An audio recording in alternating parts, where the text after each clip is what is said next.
Welcome to Tales of Ardor, where we discuss and explore Middle-earth.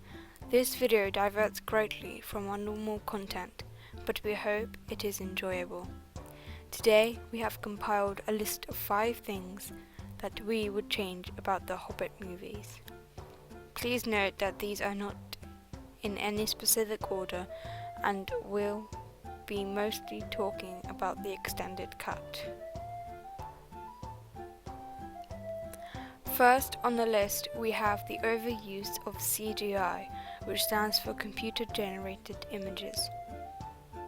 Especially in the later 2 films, CGI is just used to make action scenes long and doesn't really move the story along. Take for example the fight scene on the river in the Desolation of Smaug. Here Bomba goes crazy on a barrel jumping fight with the orcs and even manages to somehow collect weapons.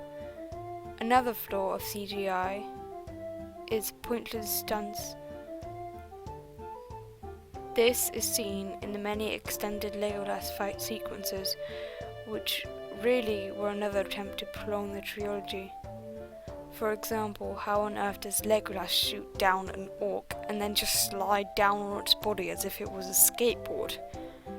Doesn't sound that elven to me.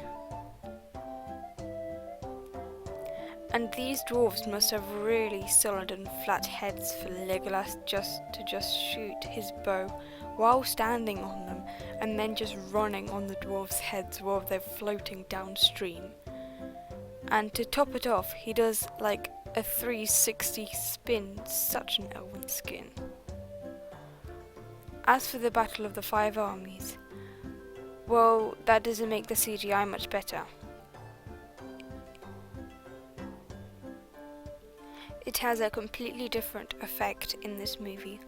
We have countless trolls with many silly additions like catapults, massive battering rams on their heads, and even trolls with a huge axe head as their hands.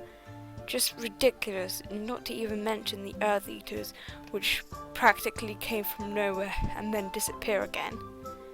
Where Peter Jackson and his crew were so thirsty for crazy action scenes. There are many other ridiculous CGI based scenes, but they mostly fit these descriptions: unnecessary, pointless, unreal, and most of the time just downright terrible. To change this, Peter Jackson and crew could have maybe used some more purposeful fighting and stunts, or stopped trying to cram CGI into every scene and had some more realistic but skillful choreographed fights. Well, on to the second point, which concerns the main antagonist in the movies, Azog, the Pale Orc. In the books, Azog is long dead by the time of The Hobbit, and it is his son Bolg that attacks the Lonely Mountain and kills Thorin Oakenshield. The production team could use and expand the character more, as in the movies all he really does is kill Kili and fight Legolas in yet another CGI-packed fight. We really think Bolg should have got an epic story centered around revenge for his father's death. People maybe would even see why he wants Thorin and company dead, and it's not just his hatred for other races or Azog's order, but a lifelong ambition to bring his enemies to justice for killing his father and therefore decreasing the power of the orcs. Even if this idea was put to the screen, I still think people wouldn't sympathize with Bolg, for after all he is still an orc. Carrying on at number 3, we have the love triangle. This is probably one of the worst things about the Triology. For some reason, the team who were making the film decided to include Legolas, Tauriel, and Kili rivalry. We're not complaining about Tauriel for the movies, as we needed a strong female character, but how they used her was awful for the most part, and her romantic relationship with Kili was totally absurd. some of the worst romantic scenes I've seen in movies. And then there was Legolas, the all-favourite Legolas. Couldn't they have really made an awesome trilogy without love, as it is core theme, but as companionship, as it is the theme of the course?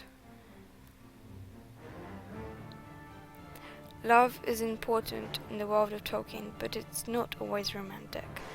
Kili just gets a bit more tension and character development because of the love triangle, and he ultimately dies. So the love triangle just ends with Tauriel's awful line at the end of Thranduil's awful reply.